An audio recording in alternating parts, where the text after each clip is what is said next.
Hi, this is Zach here with the Bulletin Board Heroes here at Zach's Traders Cafe for Sunday, the 15th of September. Starting off with the FTSE 100, which was in, or still in, this rising trend channel there from this time last year. Top of the channel there, heading for 88.60. We've got the 50-day line there at 82.30 and the floor of the channel, 8200. The longer we stay above both the 50-day line and the floor of the channel, the greater the chance of a move, hopefully up to 84.20 by the end of this month. The reason for being a little bit more optimistic than usual is that we've had a bear trap from below the 50-day line over the last week. We've got an uptrend line in the RSI window. We've got the RSI now back above neutral 50 at 51, so just looks a little brighter on this situation. 50-day line also rising, which is a plus. Below 8200, we've got the risk of a move down to 80.30 at the floor of that triangle, but hopefully we'll get away with it as we have so far. Moving on to the DAX, and here you can see that not totally dissimilar situation to the FTSE, bounced off the floor of that rising trend channel, in this case from October, and the 50-day line there at 18,300. We were looking for an end of week close above the gap there, the initial gap down that we had at the beginning of the month, and that's basically been achieved. That means we are hopefully heading off to the top of the channel, up to 20,000 by the end of next month. Ideally, we're well above 19,000 and recent record highs by the end of this month. RSI at 57, so that's in a good place for further gains after the rather sharp bear trap that we had at the beginning of August. Moving on to the Dow, and this is also looking much more encouraging. We had the bear trap from below the rising 50-day line, so that was a great signal there. Also back above that broken July resistance line there, 40,700, and looking for the top of that rising trend channel from this time last year as high as 42,800. Maybe by the end of this month, but certainly looking for that by the end of next month. Moving on to Bitcoin, which has been the problem child in the recent past. Here we're back at the 50-day line, which is good news. We're also back above 60,000, which gives us a psychological boost as well. RSI at 54 above neutral 50, so that means we're now looking for the recent resistance, August resistance, 65,000 is the next target. Ideally, we spend as many days above the 50-day line now this week as we can. If we do break down, worst case is that we have to go back down to the floor of that falling trend channel from the beginning of March, end of February at 52,000. Moving on to gold, which is certainly the star of the show at the moment, breaking into new record ground. And here you can see we've got the top of the channel there at 26.70 now, and looking for that as soon as the end of this month, especially while we remain above the 25.70 area, which was the August resistance and early September resistance for this market. Remarkable that the RSI hasn't been properly below the neutral 50 level, even on dips, since the early part of July, which is got to be something of a record, I think. Moving on to the stocks, and the cupboard rather bare, it has to be said, but starting off with Adriatic Metals, and here got this W-shaped turnaround, unfilled gap to the upside off the low, and breaking the 50-day line, gapping through it on Friday.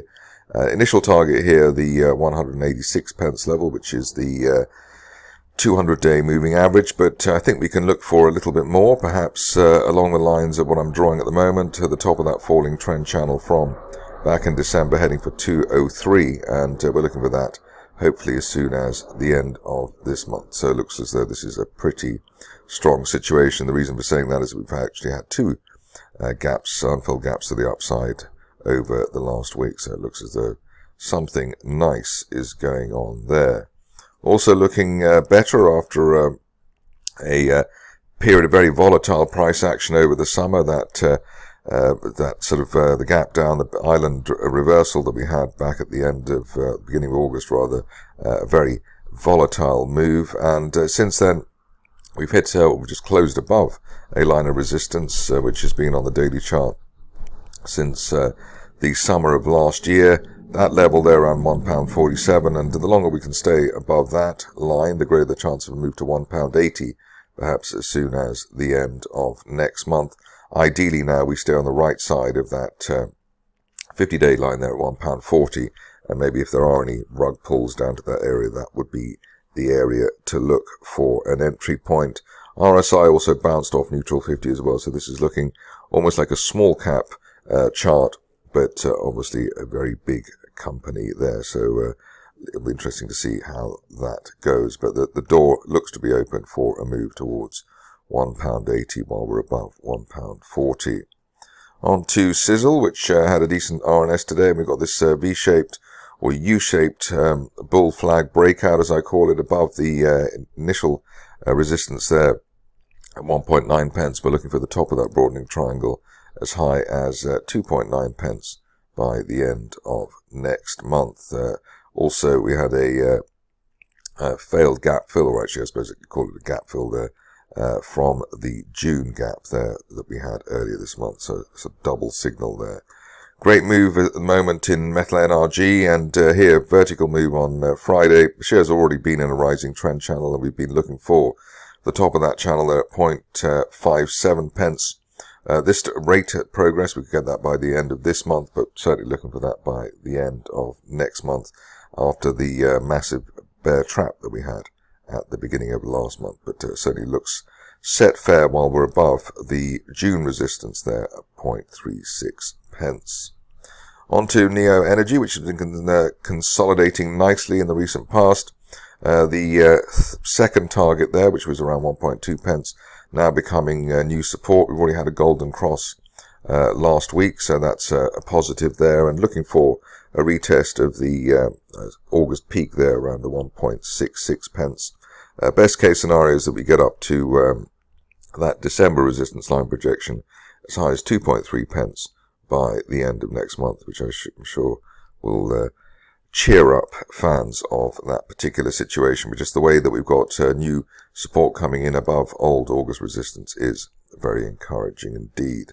On to a stock which I didn't think I'd be looking at again for quite some time, if at all, was Shoe Zone. But the end of last week, very healthy for the shares, and we had what I call the sideways shuffle above a rising 50-day line, which came good on Thursday and Friday. We also had a gap close there because we gapped down earlier in this month, so double signal there.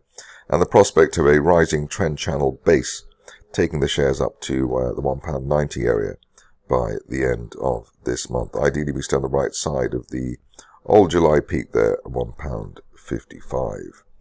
Another big stock, which I don't normally look at, is Trustpilot, but we've got the bear trap island reversal there, gapping down in July and then gapping up this month. And in fact, we gapped down at the beginning of this month, and then we obviously have the latest gap higher, so it's a double bear trap island reversal, so this should be a good signal. And looking for the shares to hit £2.74 by the end of next month, maybe even sooner than that, especially while we remain above the initial September resistance at £2.15. So a nice blue chip set up there on the Trustpilot chart.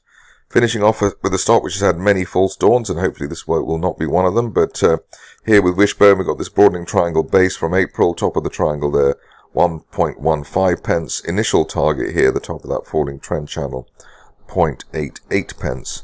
Hopefully we can get that by the end of this month if we have more closes above the 50-day line at 0.64. The key there is holding above that. As you can see in the recent past, any price action above the 50-day line has been the sell point and not the buy point.